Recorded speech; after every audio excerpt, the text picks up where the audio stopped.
다니엘서 강의 8번째 시간 이어가도록 하겠습니다. 지난 시간에는 저와 여러분이 다니엘서 6장의 내용을 가지고 능히 건지시는 하나님이라는 주제를 가지고 말씀을 나눴습니다.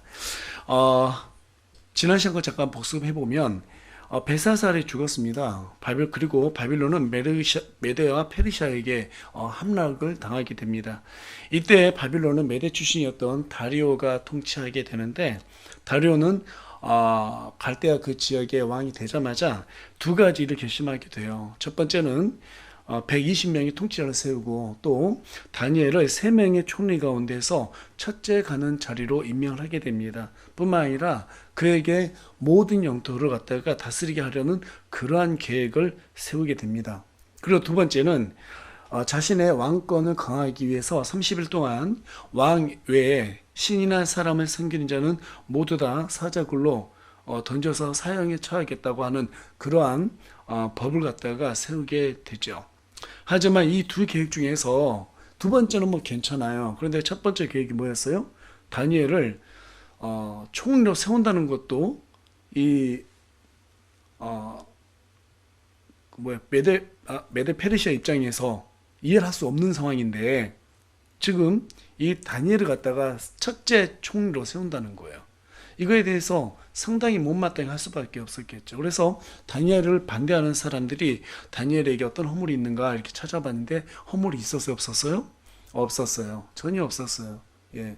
그러다가 어느 날 갑자기 한 가지 발견하게 된 게 뭐였냐면, 다니엘이 하루에 3번씩 아침, 점심, 저녁으로 창문을 열고 예루살렘을 향해서 무릎 꿇고 기도하며 하나님을 섬긴다는 것을 발견하게 된 겁니다. 그러니까 지금 왕이 자신의 왕권을 강화하기 위해서 30일 동안 다른 신이나 어떤 인간을 섬기면 전부 다 사적으로 던져 넣겠다고 했으니까, 이 부분을 가지고 다리오 왕에게 신하들이 찾아가서 다니엘을 사적으로 던지라고 말하죠. 다리오는 상당히 못마땅했지만 어쩔 수 없이 자기가 바꿀 수 없는 그 법, 자신이 세운 법이기 때문에 집행할 수밖에 없었습니다. 이때 사실 다니엘은 얼마든지 타협할 수 있다고 말씀을 드렸어요. 한 달만 기도하지 않으면 왕의 비율을 잘 맞출 수 있기 때문에 그것으로다가 하나님의 일을 더 많이 할 수 있을 것이다 라고 얼마든지 자기 자신과 합리하면서 타협할 수 있었을 것입니다. 하지만 다니엘은 결코 그렇게 하지 않았어요. 왜 그랬어요? 잠깐이라도 하나님을 둘째로 자신에게 둘 수 없었기 때문입니다. 네. 우리는 정말 삶을 살면서 어려울 때마다 타협을 하고 싶어 합니다. 또 타협을 할 생각 속에서 되게 갈등하게 되죠. 하나님인가? 아니면은 나의 어떤 안락함인가? 저는 했던 간증입니다. 제가 군대에 가서 훈련소에서 첫 주일이 되었을 때 일이었는데요. 신병은 입대 첫 주에는 종교 행사가 금지되어 있습니다. 그래서 그 주만큼은 군에 입대한 그 첫 주에는 교회를 갈 수가 없었습니다. 그때 하필이면 시골교회 목사님이 군대에서 있었던 일을 말씀해 주셨던 것이 기억이 났었어요. 그래서 그 시골교회 목사님께서 들려주셨던 말씀 뭐였냐면, 예배 참석하기 위해서 자신이 겪었던 일이었는데, 고참들이 교회 가는 것을 반대하니까 가겠다고 그렇게 계속해서 자기의 어떤 소신을 굽히지 않았을 때였습니다. 그러니까 고참이 하는 말이, 그러면 너 가도 좋은데 곡괭이 자루로, 여러분 곡괭이 아시죠? 곡괭이 자루 뒤에 엄청 두껍잖아요. 부러지지도 않아요. 근데 그 곡괭이 자루로 10대를 맞고 가라. 그럼 보내주겠다. 그래서 목사님이 졸병 때 이 병장들한테 돌아가면서 10대를 맞았다고 합니다. 근데 10대를 맞고 기절했대요. 얼마나 심하게 맞았는지. 그래 눈 떠보니까 허벅지 엉덩이가 피가 다 터져 있었다고 하는 거예요. 근데 목사님이 여기에서 내가 한번 밀리면은 계속 밀리겠다 싶어가지고 쩔뚝거리면서 이 피 터진 허벅지 엉덩이를 끌고 그대로 교회 갔다라는 거예요. 그래서 그 다음부터 고참들이 저 지도관 놈이라고 하면서 그 다음 주부터는 가는 걸 절대 막지 못했다고 합니다. 그게 생각이 났어요. 불길하게. 그래서 그 첫 주에 그냥 빠질까 말까 고민하다가 양심상 빠져도 되죠. 사실은 법적으로도 그렇고, 또 한 주 빠진다 해서 하나님께서 우리에게 정지하거나 그러시는 분은 아니잖아요. 그런데 특수한 상황이죠. 목사님과 똑같은 상황이었고, 군대인데 내가 군대에서 첫 주 이렇게 입대를 했는데 여기서부터 예배를 못 드리면 앞으로 내가 신앙생활을 군대에서 어떻게 할 수 있겠는가. 또 여기에서 타협한다는 것이 목사님의 말을 들어서 그런지 되게 양심이 좀 찔리는 거예요. 네. 그래서 조교한테 가서 교회 가겠다고 신병주주에 첫 주밖에 안 됐는데 겁없이 찾아갔습니다. 예, 생각했던 대로 실컷 혼났고, 예, 정말 크게 혼났는데 그래도 수백 명의 훈련병 중에서 저만 교회에 가서 예배를 드렸습니다. 그때 드린 초코파이 지금도 기억나고요. 예, 그때 예배 장소가 지금도 상당하게 기억이 나고요. 앉아 있었는데 오른쪽에 창문이 있었는데 빛이 쫙 들어와 있는데 그 빛이 얼마나 반갑던지. 예, 그 많은 군인들이 거기에 하나님을 찬양하는데 그때 정말 눈이 막 눈물이 나오더라고요. 그때 그 생각하니까. 지금도 그 생각하면 눈시울이 적셔집니다. 여러분, 하나님이 우리에게 원하시는 믿음은 적당한 타협이나 융통성을 요구하는 믿음이 아니에요. 예. 세상 일 열심히 하는 만큼 믿음 생활도 열심히 하기를 우리 하나님께서 원하십니다.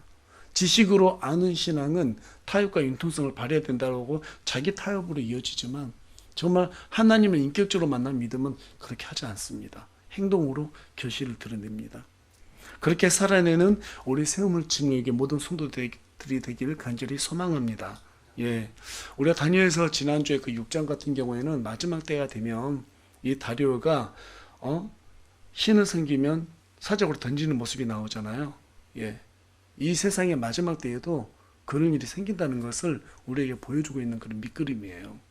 그리고 이제 오늘은 다니엘서 7장의 내용을 가지고 내 짐승의 환상이라는 주제로 여러분과 함께 말씀을 나눌까 합니다. 자, 우리가 다니엘서 7장의 내용이 좀 많으니까 좀 하나씩 좀 살펴보면서 제가 조금 말이 더 빨라질 수도 있어요. 예, 이해를 해주시고 네, 오늘 설교를 들었으면 좋겠습니다. 다니엘서 7장 1절을 보니까 바벨론 왕 벨사살의 제1년에 라는 말로 7장이 시작이 되는 것을 볼 수 있게 됩니다. 다니엘서 이 7장은 상당히 중요한 그 내용을 갖고 있기 때문에 여러분들이 좀 집중해서 좀 잘 들어야 되는데요. 자, 지금 보니까 벨사살 왕 제1년에, 자, 그런데 벨사살 왕은 어때요? 5장에서 이미 죽었잖아요. 그렇죠? 자, 그럼 뭔가 연대가 안 맞아요. 예, 안 맞는 게 맞죠. 왜 그러냐면 기록 순서가 바뀌었으니까. 네, 지금 다니엘서 7장하고 8장 같은 경우에는 시간상으로 5장, 6장 앞부분에 있어야 되는 그러한 내용입니다. 하지만 다니엘서는 크게 어떤 역사적인 부분하고 예언적인 부분으로 구분되어 있기 때문에 이 다니엘서 책은 연대에 따르지 않고 내용 순으로 전개가 되어 있다는 사실을 여러분들께서 기억을 하시고 오늘 본문을 접했으면 좋겠습니다. 다시 말해서 다니엘과 세 친구가 겪었던 그 용광로 사건, 그 다음에 또 뭐가 있었어요? 사자굴 사건, 이런 거 이제 다 끝났다라는 거예요. 다 끝나고 이제 7장부터서는 다니엘의 예언들이 쭉 기록되어지는 그런 내용들을 다루게 됩니다. 7장에 기록된 시점은 벨사살 왕이 죽기 3년 전입니다. 그가 당시 죽은 나이가 60세였기 때문에 연도로는 BC 538년이고 이때는 느부갓네살이 신상에 관한 꿈을 꾸었던 시점으로부터 약 64년 정도가 지난 시점으로 볼 수 있겠습니다. 이때 다니엘의 나이는 약 83세 정도 됐습니다. 꽤 나이 많이 들었죠? 예. 이미 사실은 정계에서 은퇴한 지 약 20년 정도가 지난 시점이었어요. 그 20년 동안 다니엘이 뭐 했을까요? 예, 성경만 죽어라 연구했겠죠. 아마 그렇게 했을 거예요. 제 생각엔 그래요. 성경을 열심히 말씀 들어갔다가 하나하나 살펴보면서 연구하다가 한 가지를 발견하게 됩니다.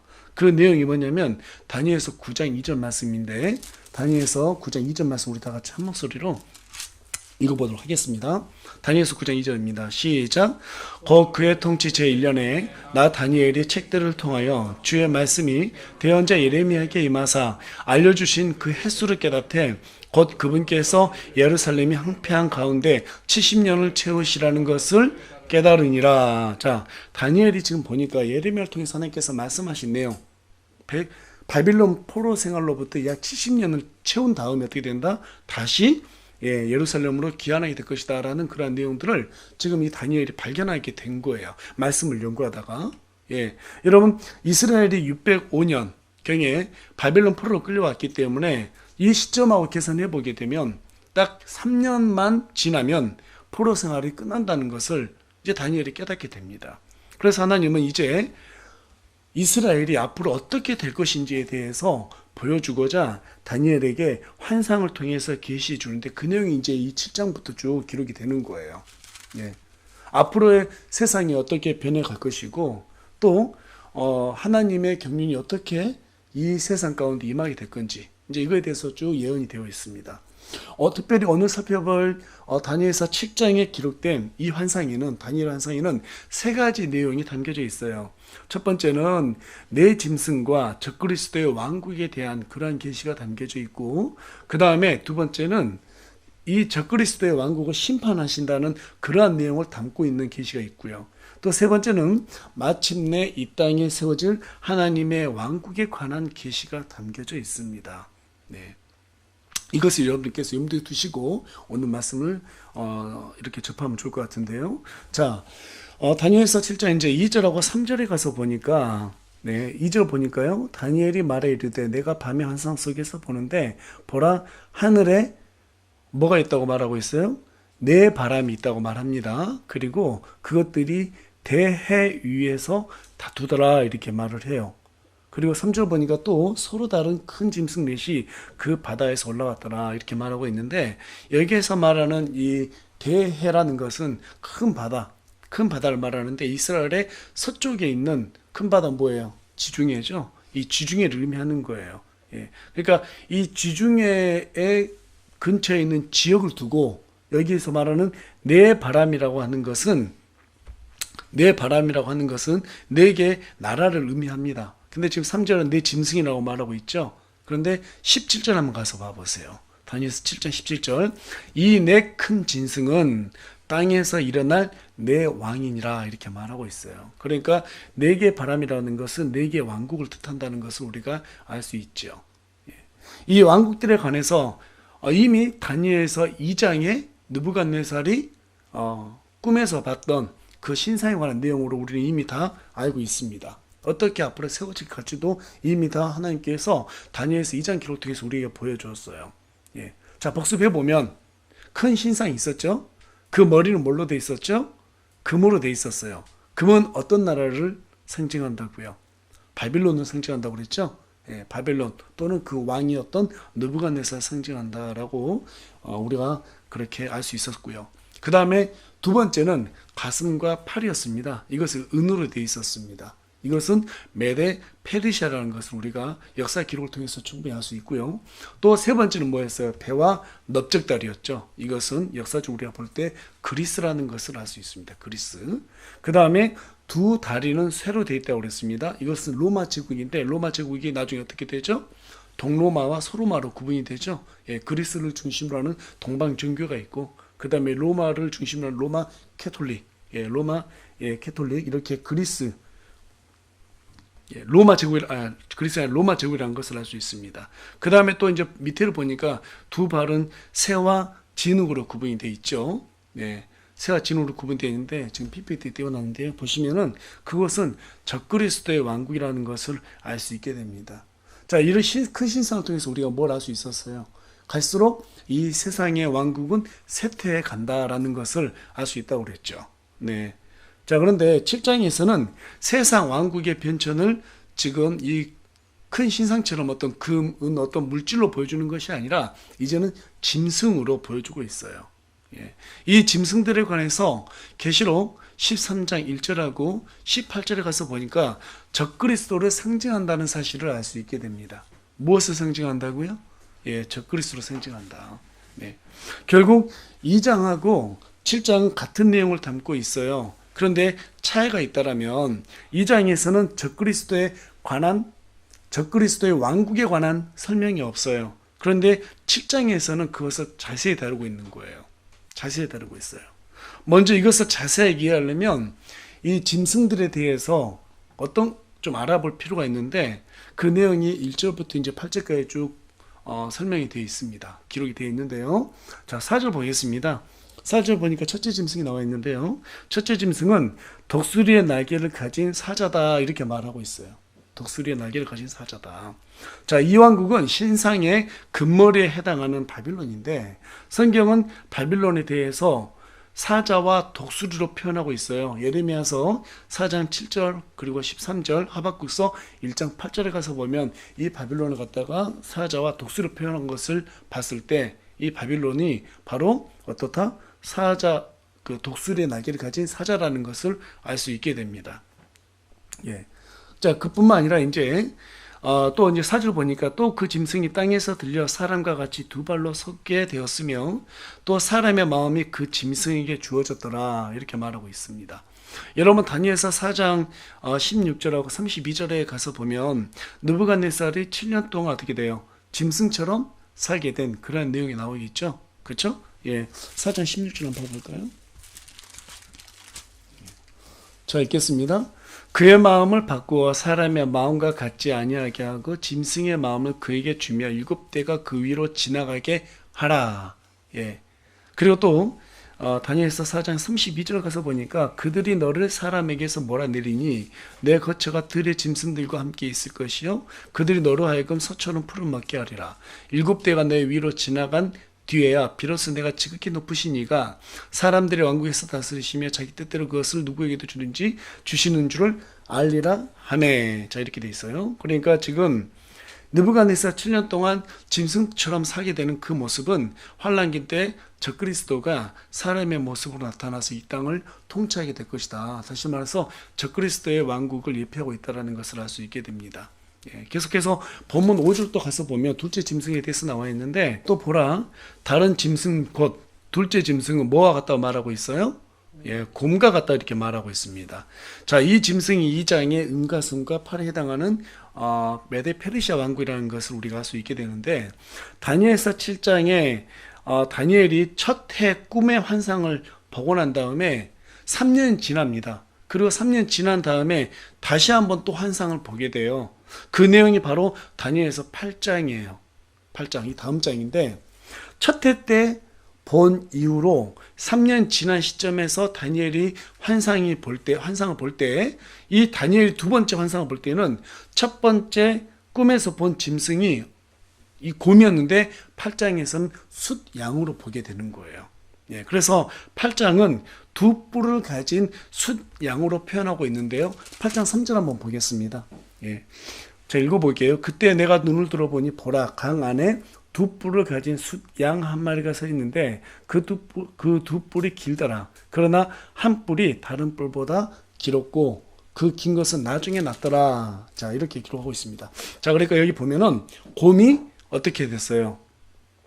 자, 5절 7장 5절 곰이 한쪽에 몸을 일으켜 세웠다 이렇게 말하고 있죠.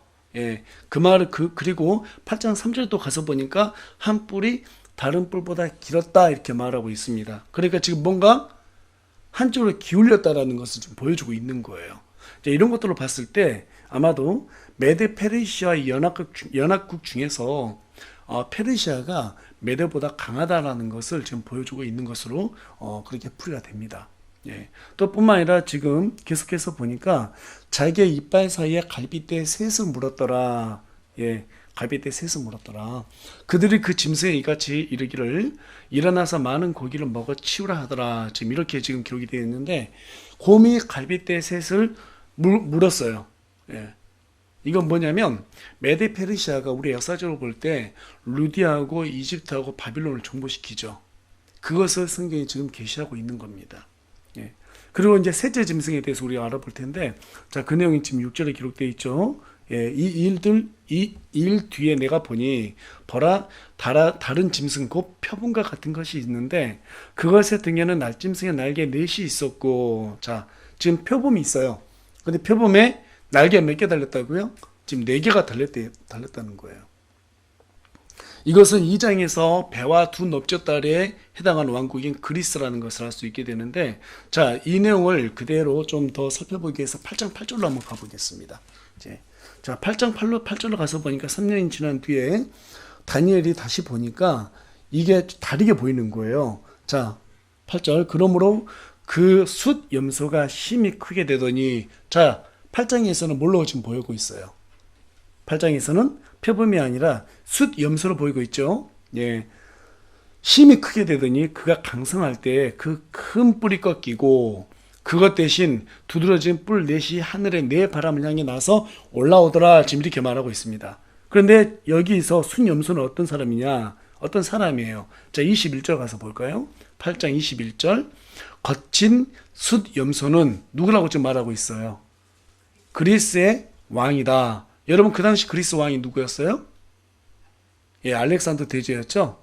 예, 그러니까 알렉산더 대제라는 것을 우리가 알 수 있게 됩니다. 네. 그런데 지금 8장 22절에 가서 보니까 앞에서 지금 8절에서 말한 것처럼 이제 그것이 꺾이고 죽었단 말이에요. 예, 죽고 그것 대신에 네 개가 일어났은즉 네 왕국이 그 민족으로부터 일어나되 그의 권세만은 못하리라. 이렇게 말하고 있습니다. 자, 그러니까 알렉산더가 죽고 지금 네 왕국이 일어난다라고 지금 계시하고 있는데, 자, 이거 설명하기 전에 먼저 표범에게 날개 몇 개가 있다고요? 네 개가 있다고 그랬죠? 네 개가 있다. 자, 네 개가 있단 말은 엄청나게 빠르다라는 것을 얘기해 주고 있어요. 여러분, 실제적으로 역사를 보니까 알렉산더 대전한 사람이 일어나서 마케도니아에서 일어나서 어때요? 이 메데 페르시아를 갖다 정복하게 됩니다. 자, 그런데 이 사람이 얼마나 젊은 나이에 큰 패기를 가지고 용감하게 싸웠던지, 예, 표본처럼 정말 빠르게 세계를 갖다가 13년 만에 장악을 해요. 그리고 헬라 제국을 이룹니다. 그러니까 20살 때부터 정복에 나서가지고 33살에 세상을 정복한다는 거예요. 어마어마하죠? 예. 그리고 헬라 제국을 이제 이루게 됩니다. 근데 이 표범이 또 보니까 머리가 내시고 4개 뿔이 올라왔다라고 말하고 있는데, 알렉산더 대제가 33살에 죽게 돼요. 근데 뭘로, 어떻게 죽게 되죠? 말라리아에 죽게 됐다고 이렇게 얘기하고 있습니다. 예, 인생 무상이에요. 아무것도 없어요. 그렇게 세계를 13년 동안에 전 세계를 제패했는데 말라리아 모기 한 방에 죽게 됐다는 거 보니까 참 허무합니다.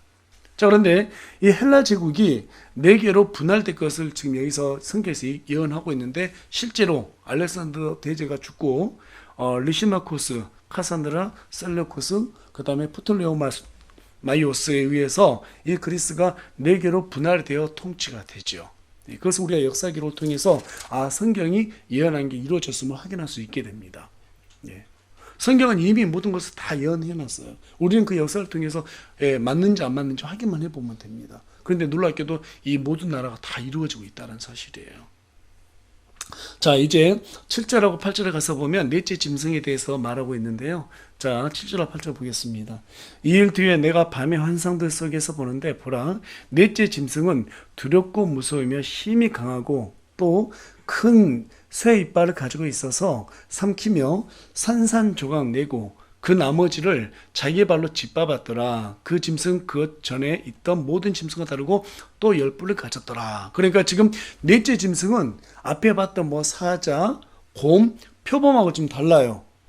특별하게 어떻게 생겼다고 말하지 않고 있습니다. 그런데 지금 다니엘이 보기로는 어떤 짐승이라고 딱 말할 수는 없는데 너무너무 두렵고 무서웠다, 이렇게 말하고 있어요. 너무너무 두렵고 무서웠다라는 거예요. 자, 이게 이제 2장에서 봤던 느부갓네살의 그 큰 금신상에서 봤던 세로된 로마 제국에 해당이 되는데, 자, 이것은 계시록 13장에서부터 19장에 기록된 이 두렵고 무서운 짐승이 나오는데, 그게 뭐냐면 7년 환란기에 도래하게 될 적그리스도의 왕국을 의미한다는 것을 여러분이 쭉 성경 계시록을 보면 알 수 있게 될 것입니다. 자, 그에 관한 설명이 이제 이 적그리스도, 그러니까 넷째 이 짐승에 관한 설명이 19절부터 27절에 쭉 이제 기록이 됩니다. 네.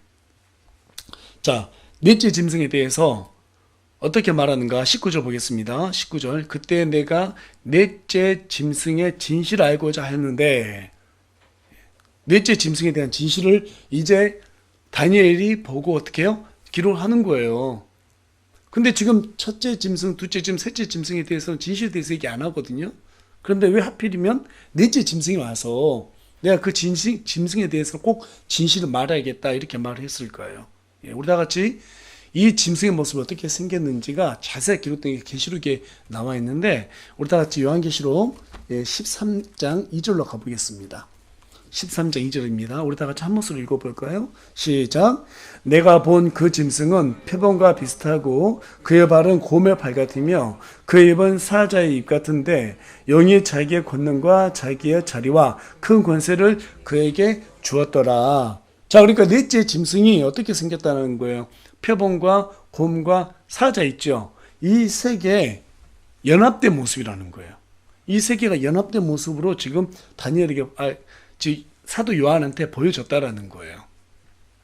이것이 다니엘서에서 말하는 넷째 짐승의 정체인데 성경에서는 어때요? 아까 뭐라고 그랬어요, 여러분? 짐승은 성경에서는 적그리스도라고 말하고 한다고 했죠? 예, 적그리스도입니다. 자, 1절 한번 봐보세요. 내가 바다의 모래 위에 서서 보니 바다에서 7머리와 10뿔까지 한 짐승이 일어나더라. 그의 뿌리 위에는 10개의 관이 있고 그의 머리 위에는 신성모독하는 이름이 있다. 이거 적그리스도를 그대로 형상하는 모습입니다. 그런데 이 넷째 짐승이 어디에서 지금 일어났다고 말하고 있어요? 바다에서 일어났다라는 거예요. 바다에서 일어났다. 예. 바다는 세상을 상징합니다. 그래서 세상에 으뜸이 된 한 존재가 지금 일어났다라는 거예요.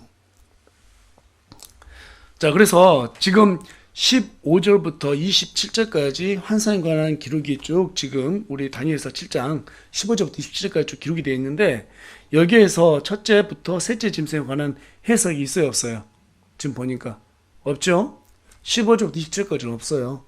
네, 넷째 짐승에 관해서만 지금 쭉 다루고 있다는 사실이에요. 그러니까 지금 넷째 짐승이 중요하다는 거죠. 앞에 첫째, 둘째, 셋째는 이렇게 놔두고 지금 넷째 짐승이 뭐기 때문에 밖으로 적그리스도를 상징하기 때문에 그리고 그가 다스리는 왕국이 앞으로 일어나게 되는데 이게 바로 적그리스도의 왕국이기 때문에 지금 이거에 대해서 다니엘이 쭉 설명하기 시작하는 거예요.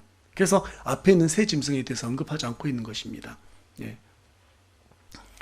자, 그런데 지금 방금 전에 읽었던 계시록 13장 2절에 가서 보니까 용이 그 짐승에 큰 권세를 줬다고 말하고 있어요. 여러분, 성경에서 용은 무엇을 상징하고 있어요? 사탄 마귀를 상징하죠. 예, 마귀들의 으뜸인 사탄을 상징합니다. 그러니까 이 사탄이 그 짐승에 큰 권세를 줬대요. 그랬더니 어느 정도 힘을 발휘하느냐? 자, 여러분 다니엘서 7장 25절 보겠습니다.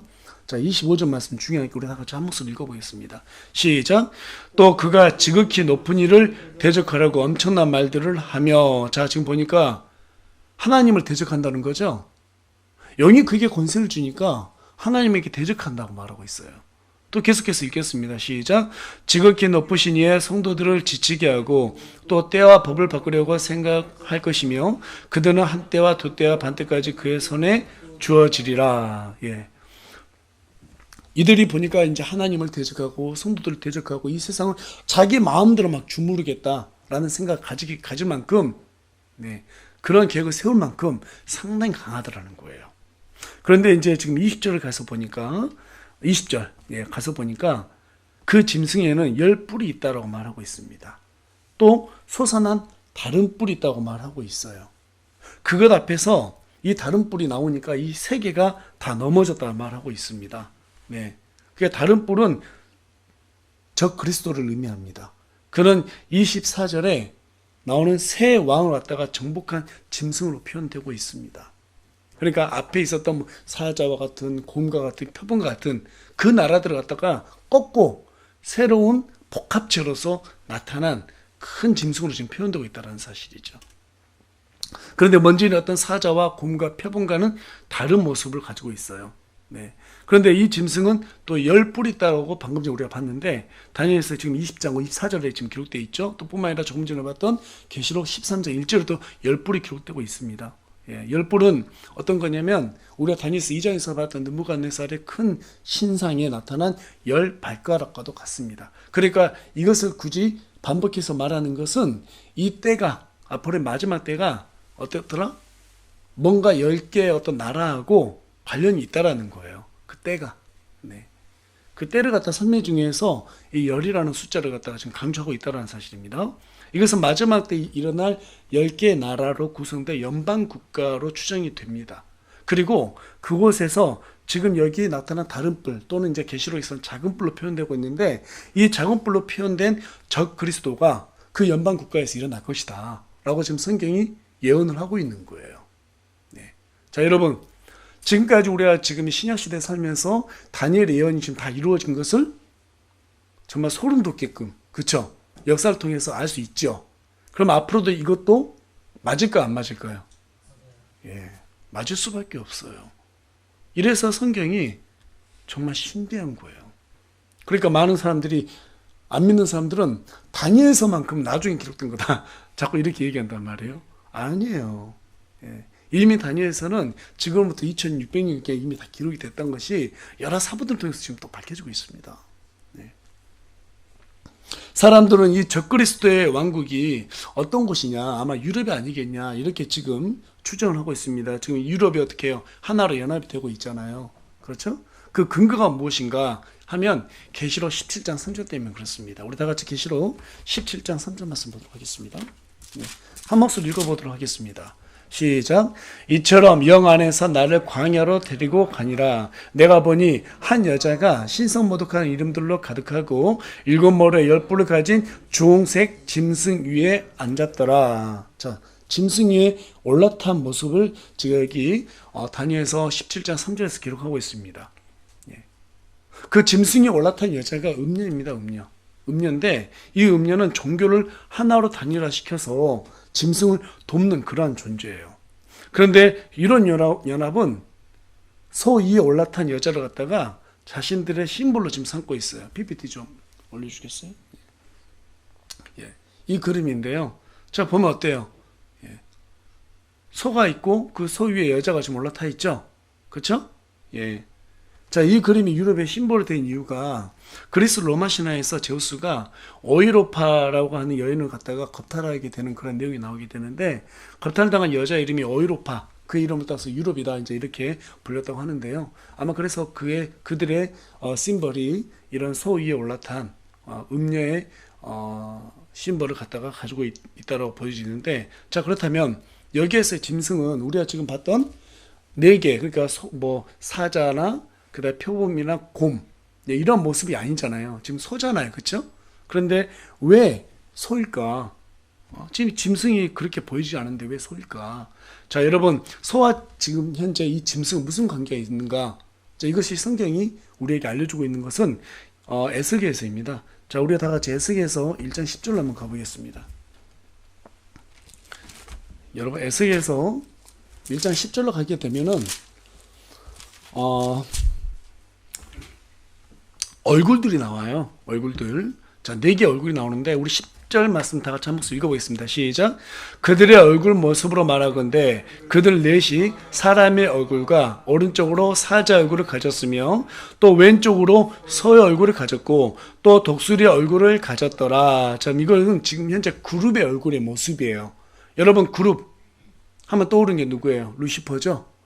예, 그러니까 사탄, 이 마귀들의 수장인 사탄이 바로 이름이 어때요? 루시퍼인데 이 루시퍼가 그룹이었다라는 거예요. 근데 그룹의 얼굴이 보니까 4개 얼굴로 지금 나오고 있습니다. 네. 자, 그렇다면 계속해서 지금 10장 14절로 가볼게요.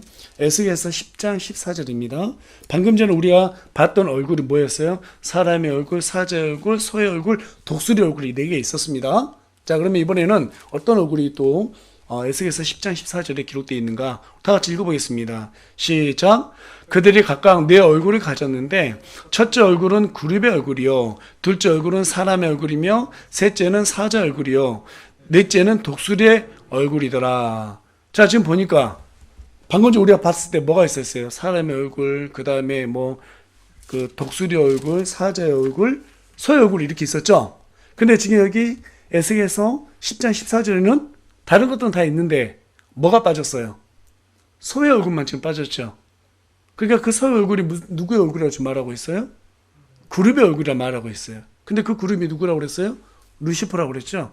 예. 그러니까 여기에서 지금 그림에서 우리가 조금 전에 봤던 유럽 연합의 이 심벌이 소 위에 음녀가 지금 타 있죠. 그러니까 소는 누굴 말하고 있는 거예요? 루시퍼. 예, 사탄을 지금 얘기하고 있는 거예요. 그러니까 그 심벌 속에는 뭐가 있어요? 음녀가 루시퍼의 힘을 얻어서 이 세상을 지금 미혹시키고 있다라고 하는 그림인 것을 우리가 알 수 있다는 사실이에요. 이게 그냥 우연의 일치일까요? 네, 저는 그렇게 보여지지 않습니다. 자, 그렇다면 중요한 것은 이 음녀의 정체가 무엇인가? 음녀의 정체가 무엇인가? 우리 계시록 17장 5절로 가보겠습니다. 계시록 17장 5절입니다. 우리 다 같이 한 목소리 읽겠습니다. 시작.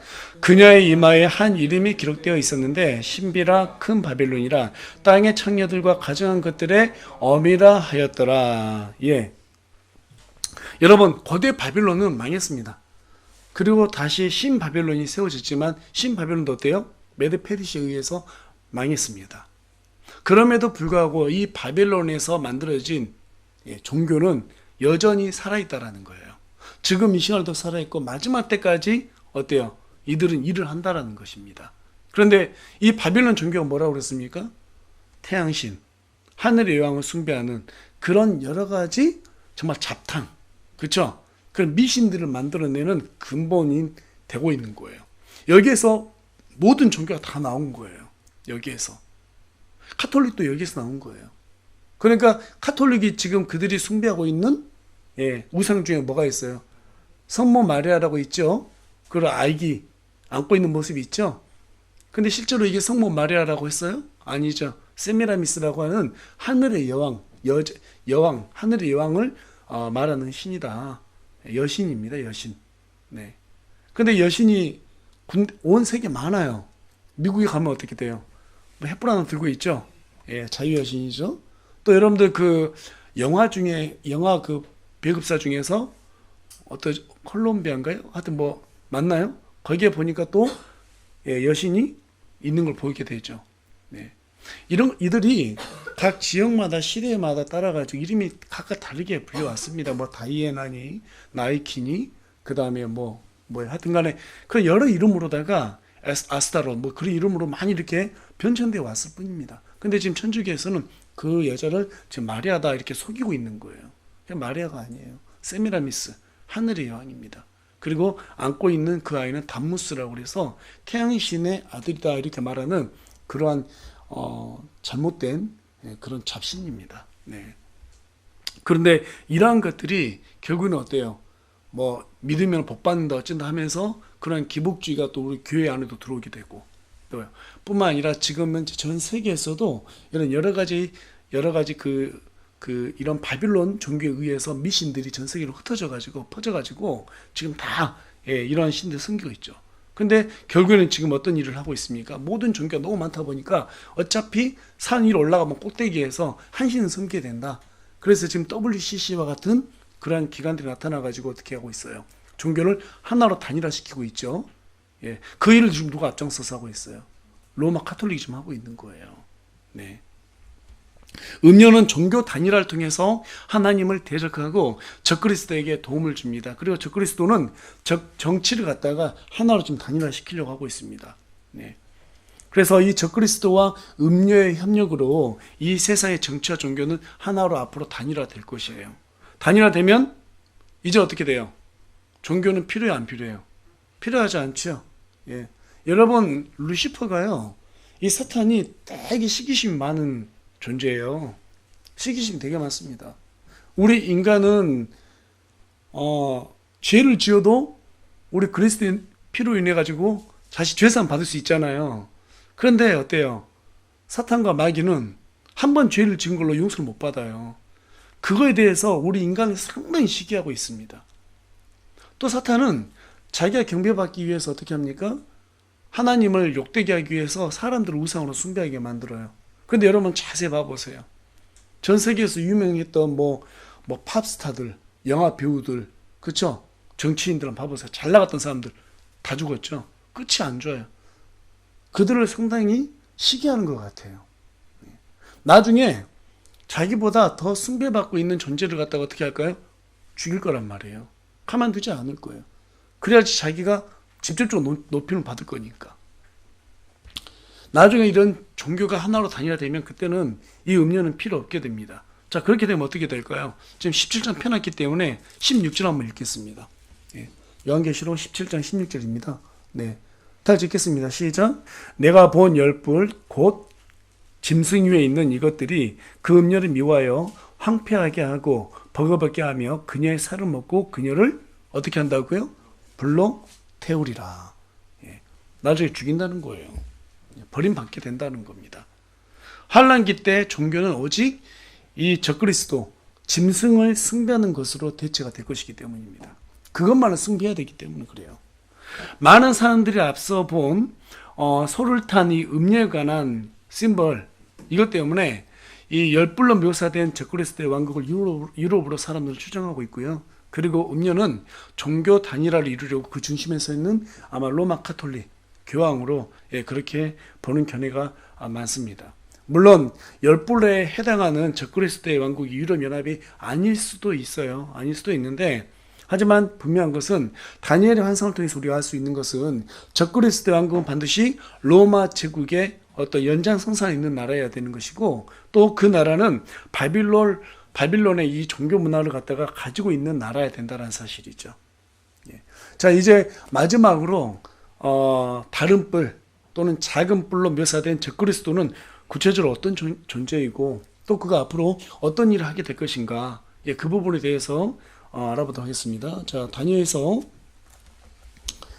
적그리스도에 관해서는 계시록 13장 3절에서 14절까지 가서 보면은 엄청난 권세를 지닌 존재라고 그렇게 묘사하고 있고, 우리 다니엘서 7장 25절에도 하나님을 대적하고 성도를 갖다 꺾은 만큼 그만큼 대단한 존재라고 지금 말하고 있습니다. 자, 그런데 계시록 13장 4절에 가서 보니까 성도들이 어떻게 돼요? 계시록 13장 4절에 가서 보니까 이 적그리스도는 나중에 치명적인 상처를 당해도 죽지 않는다고 말하고 있어요. 성도가 아니라. 심지어 칼로 상처를 받았다가 죽었다가도 다시 살아난다고 14절은 얘기하고 있습니다. 계시록 13장 14절은 말하고 있어요. 계속해서 13장 15절에 가서 보니까 짐승의 형상에게 생명을 주어 말도 하게 할 만큼, 아니 동상을 지금 생명을 준다는 거예요. 근데 그 동상이 나중에는 사람들에게 말을 하게 된대요. 그만한 권능까지도 이 짐승이 얻게 된다는 사실입니다. 그때는 어떻게 될까요? 계속해서 13장에 말하고 있는 것은 그때 가서 그 짐승을 사람들이 숭배하지 않으면 경제적으로 어렵게 됩니다. 또 죽임당하게 된다고 말하고 있어요. 또 계시록 13장 8절에 가면 이 짐승은 어떤 사람인데 남자이고, 우리 한번 보겠습니다. 그 사람의 정체에 대해서 분명히 밝히고 있는데, 자 13장 18절이네요. 18절 보겠습니다. 우리 지난번에 한번 살펴봤던 내용인데 우리 다 같이 한번 읽어보겠습니다. 시작. 여기에 지혜가 있으니 지각이 있는 자는 그 짐승의 소를 세어볼지니라. 그것은 어떤 사람의 수요 그의 수는 666이라. 자, 그러니까 지금 계시록 13장 18절을 보니까 이 짐승은 뭐라고 말해요? 어떤 사람, 영어로는 메인으로 되어 있죠. 그게 남자라는 거예요. 남자이고 그 사람의 이름이 있어요. 그래서 여러분들 히브리어나 헬라어 같은 경우는 그 이름마다 문자마다 숫자가 있다고 그랬죠. 그래서 그 짐승의 이름의 수를 갖다가 세어보니까 그 수가 몇이더라? 666이 나오더라. 그러니까 이제 그때 마지막 때 가서 보니까 성경 안 믿었던 사람들이 하나님 안 믿으면 어때? 이렇게 살았는데 마지막에 예루살렘에서 세 번째 성전에서 내가 하나님이다 라고 지금 어떤 존재가 나와요. 그 내용이 데살로니가 후서 2장 2절에 기록되어 있는데, 이 자기 하나님이라고 말하는 그 사람을 갖다가 이름을 갖다 이렇게 수를 세워보니까 정말 성경대로 666이 나올 것이라는 거예요. 그때 그 사람들은 그것을 알고 야, 성경 기록이 다 맞구나 이렇게 인정하게 될 것입니다. 그렇다면 이 적그리스도가 하는 일은 무엇인가? 어떤 일이에요? 자, 우리 다니엘서 7장 21절을 보겠습니다. 21절 한 목소리 읽어보겠습니다. 시작. 내가 보니 바로 그 뿔이 성도들과 싸워 그들을 이겼으나, 성도들이 이겼다고 그래요? 졌다고 그래요? 지금 이겼다고 말하고 있죠. 이 말은 반대로 생각하면 성도들이 엄청난 고통을 당한다는 말이죠. 이때 적그리스도는 하나님과 대적할 뿐만 아니라 성도들에게도 전쟁에서 이깁니다. 자, 이 내용이 지금 또 어디 있냐면 다니엘서 13장에 기록되어 있어요. 우리 다 같이 다니엘서 13장 좀 귀찮지만 또 찾아와 보도록 하겠습니다. 다니엘서 13장 6절하고 7절 말씀인데요. 우리 다 같이 한 목소리 읽어볼까요? 다 같이 읽겠습니다. 요한계시록 13장 6절 7절 말씀입니다. 다 같이 읽겠습니다. 시작. 그가 입을 벌려 하나님을 대적하며 모독하되 그분의 이름과 그분의 성막과 하늘에 거하는 자들을 모독하더라. 또 그가 성도들과 전쟁하여 그들을 이기는 것을 허락받고 모든 족속과 언어와 민족들을 다스리는 권능을 받았으므로. 자, 그러니까 성도들을 지금 현재 이겼다는 거죠. 그들을 다스릴 권능. 그러니까 그들에게 엄청난 고통을 가하는 그러한 일들이 이때 생겨난다. 이렇게 말하고 있습니다. 자, 그렇다면 또 한 가지 또 어떤 것이냐. 25절 말씀 우리 아까 읽어봤죠. 제가 읽어보겠습니다. 예, 또 그가 지극히 높으신 이를 대적하려고 엄청난 말들을 하며, 엄청난 말들이 뭐예요? 신성모독이죠. 하나님의 신성을 모독하는 말들을 한다는 거예요. 계속해서 지극히 높으신 이의 성도들을 지치게 하고, 예, 또 때와 법을 바꾸려고 생각할 것이며, 그러니까 그때 가서는 뭐 동성애라든지 또 예수님을 갖다가 믿지 못하게 하는, 예수님만 뭐 유일한 메시아다 이런 말을 못하게 하려는 그런 법을 세운다라는 거예요. 예. 작년 2020년 6월에 세계 종교연합회가 함께 모여가지고 이 법을 발의하려고 했었습니다. 그 내용이. 그래서 오직 한 신에 의해서만 인간이 구원받는다는 말은 앞으로 모든 종교 못하게 하자. 이 말을 법으로 정하려고 했다고 그래요. 근데 코로나 때문에 이것이 연기가 되었죠. 아마 내년에는 열리지 않을까 이런 생각이 드는데, 그때 가면 이제 우리가 분명 알 거예요. 분명 그들은 그 법을 세울 겁니다. 자, 그래서 때와 법을 바꾸려고 생각할 것이며 그들은 한 때와 두 때와 반 때까지 그의 손에 주어지리라. 그러니까 이 짐승에게 하나님께서 권세를 줬는데, 예, 그 권세를 갖다가 준 이유가 뭐예요? 알곡과 가시를 갈라내는 작업을 하시기 위해서 주는 거예요. 근데 그때가 한 때, 두 때, 반 때, 그러니까 3년 반 동안 주어진다라는 말이에요. 참 이렇게 다니엘이 말하고 있습니다. 자, 이 내용이 지금 어디 있냐? 방금 전에 봤던 13장으로 다시 넘어가 보겠습니다. 요한계시록 13장이죠. 요한계시록 13장 5절입니다. 우리 다 같이 한 목소리 읽어보겠습니다. 시작. 또 용이 그에게 큰 것들을 말하며 신성 모독하는 입을 주고 또 42달 동안 지속할 권능을 주매. 몇 달이라고요? 42달. 예. 그러니까 한 때, 두 때, 반 때는 때를 말하는 것이 연입니다. 연. 그러니까 한 때니까 1년, 두 때죠. 예. 그 다음에 두 때니까 3년이고 반 때니까 6개월이죠. 그래서 3년 6개월 42달이 되는 거예요. 42달이고 일수로 치면은 1260일이 되는 거예요. 1260일 동안 그들이 하나님을 대적하고 성도들을 갖다가 죽이고 괴롭게 하고 지치게 하고, 또 그들이 어떻게 25절 보니까 법을 바꾸고, 예, 이런 일들을 이제 한다는 거예요. 지금 이 마지막 때를 이제 마귀는 준비해 가고 있습니다. 예. 이 모든 세상이 지금 돌아가는 걸 봤을 때 이게 지금 성경에서 말하고 있는 마지막 때하고 아주 유사합니다.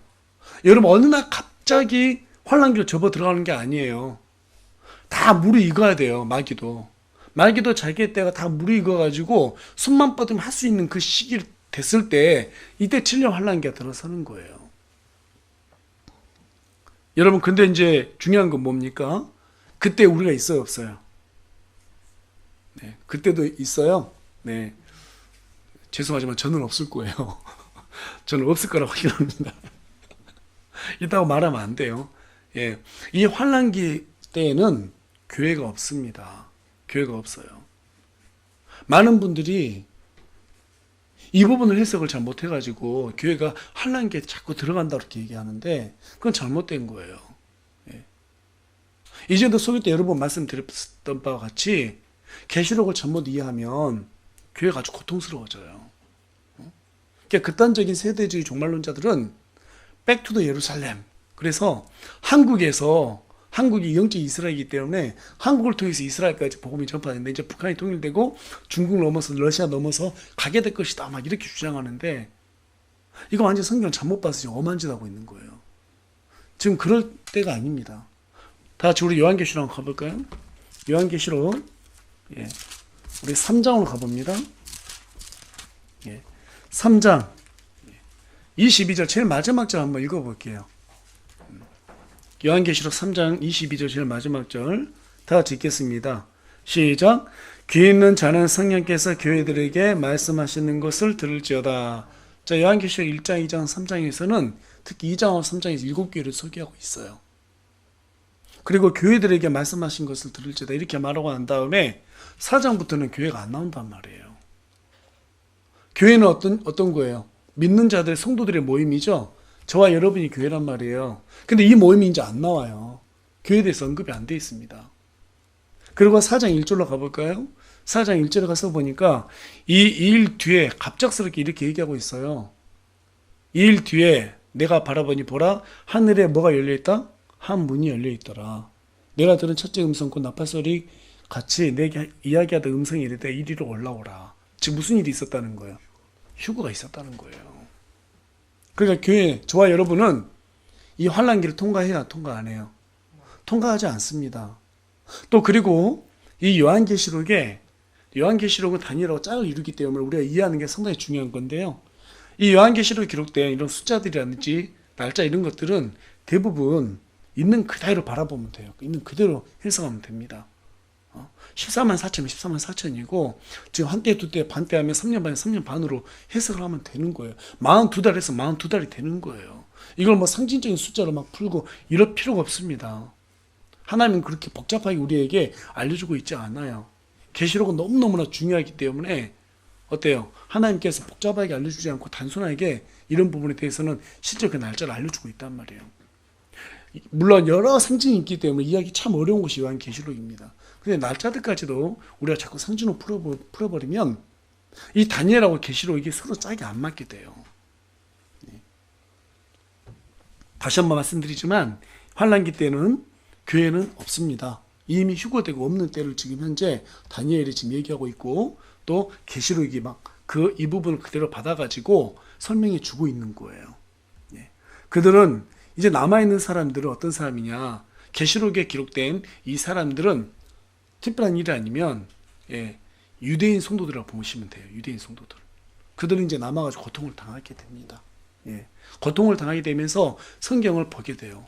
그래서 사람이 좀 고생해야지 성경을 보게 되는 것 같더라고요. 유대인들도 그때 가면 그걸 본다는 거예요. 그리고 주의 이름으로 오시니여 하면서 예수님을 받아들이게 된다고 마태복음 우리에게 알려주고 있습니다. 그 일이 그때 끝나는 거예요. 그래서 그들은 남아서 큰 고통을 당하게 된다라는 그 내용이 어디 있냐면 우리 본문 다니엘서 7장 21절 내가 보니 바로 그 뿔이 성도들과 싸워 그들이 이겼으나 이런 고통을 당한다는 거예요. 또 25절에서도 보니까 성도들 지치게 한다고 지금 말하고 있어요. 그래서 유대인 성도들은 그때 많은 어려움을 당하게 될 것입니다. 또 뿐만 아니라 다른 이방인 성도들도 큰 고통을 당하게 될 거예요. 이제 그러한 구체적인 내용이 어떻게 되어 있습니까? 계시록 12장에 기록되어 있는데 우리 마지막으로 계시록 12장 가서 한 번만 더 찾아가서 읽어보도록 하겠습니다. 계시록 12장 13절에서 17절 말씀입니다.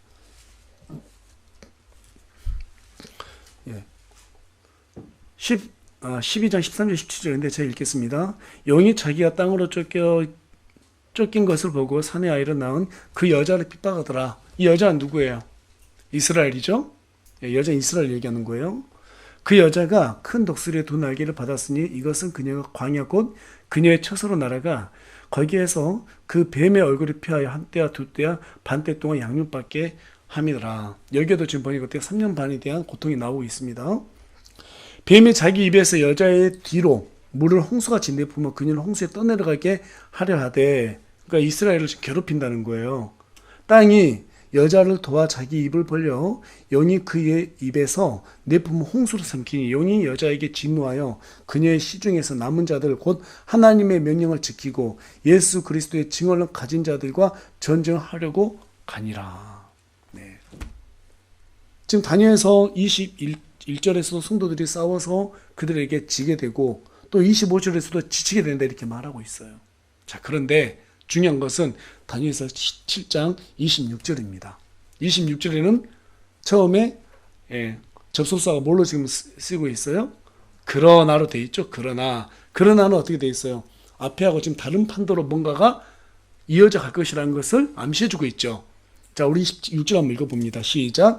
그러나 심판이 진행된 즉 그들이 그의 통치 권세를 빼앗아 그것을 끝까지 소멸시키고 파멸시킬 것이요 27절입니다. 왕국과 통치와 온 하늘 아래 왕국의 위대함이 지극히 높으신 이의 성도들의 백성에게 주어지리라. 그분의 왕국은 영존하는 왕국이며 모든 통치 권세가 그분을 섬기며 순종하더라.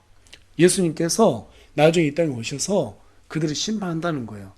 그랬더니 하나님께서 도우셨더니 성도들이 그들이 이긴다는 거예요.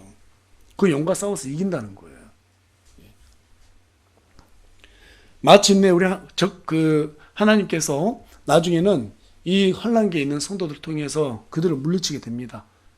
자, 그런데 그 내용이 다니엘서 2장 35절 그리고 44절, 45절에 기록되어 있어요. 거기에 보니까 뭐가 나와 있습니까? 마침내 손을 대지 않는 돌이 나옵니다. 그 돌이 큰 신상을 갖다가 느부갓네살이 꿈을 꿨던 그 큰 신상을 쳤더니 어떻게 됐다고 그랬어요? 산산조각 났다고 말하고 있어요. 그리고 뭐가 세워지더라? 돌의 왕국이 세워지더라. 그 돌의 왕국이 뭡니까? 우리 그리스도의 왕국이에요. 그리스도의 왕국. 예. 그것을 갖다가 하나의 사건을 우리에게 보여준 게 다윗이죠. 다윗이 어때요? 골리앗 거인을 갖다가 돌로 쳐서 죽이죠. 예, 돌로 쳐서 기절시키고 그의 검을 뽑아가지고 목을 쳐서 골리앗의 머리를 들고 오는 그런 일이 있습니다. 그러한 승리가 이 마지막 때 있을 거라는 거예요. 그런데 중요한 것은 뭐냐? 우리는 그때 없다. 그렇죠? 우리는 그것을 이 성경 기록이 나중에 정말 그렇게 이루어진다는 것을 우리가 예수님과 함께 보게 될 것입니다. 보고 이 환난기 성도들을 보고 기도해주고 거기에서 막 응원할 거예요. 응원할 거예요. 그렇다면 지금 이 시간에도 하늘에 있는 천사들이 우리를 보고 응원할까 안 할까요? 응원한단 말이에요. 무엇을 위해서? 이 세상을 지배하고 있는 마귀들과 우리가 정말 복음으로 싸우는 것을 하늘에서도 우리를 보고 어때요? 응원하고 있다는 사실입니다. 우리의 일상이 여기에 향해 있어야 돼요. 하나님은 이 여러 가지 나중에 적그리스도의 왕국을 깨부시고 그분의 왕국을 세우기 위해서 이 교회를 세우셨습니다. 교회가 이제 그 일을 해나가야 돼요. 교회가 해야 할 일은 이 마지막 때를 준비하는 일입니다. 그분의 왕국을 확장시켜 나가는 일이에요. 그래서 우리가 그렇게 하려면 어떻게 해야 될까요? 깨어서 기도하고 우리의 가정뿐만 아니라 일터에서 복음을 전해야 됩니다. 복음을 전해야 돼요. 그리고 마지막 때 돌아오게 될 우리 하나님의 왕국을 바라보며 우리가 기뻐할 것을 생각하고 정말 거기에서 하나님께 받을 이 보상을 생각하면서 기쁨으로 이 세상을 이겨나가야 합니다. 여러분, 살기 어렵죠? 어렵죠? 다 안 어려운 것 같아요. 살기 어려운 건 둘째 치고 빨리 끝내줘라 이건가요? 표정이. 정말 눈에 딱 힘을 주고요. 살기 어려운 거 압니다.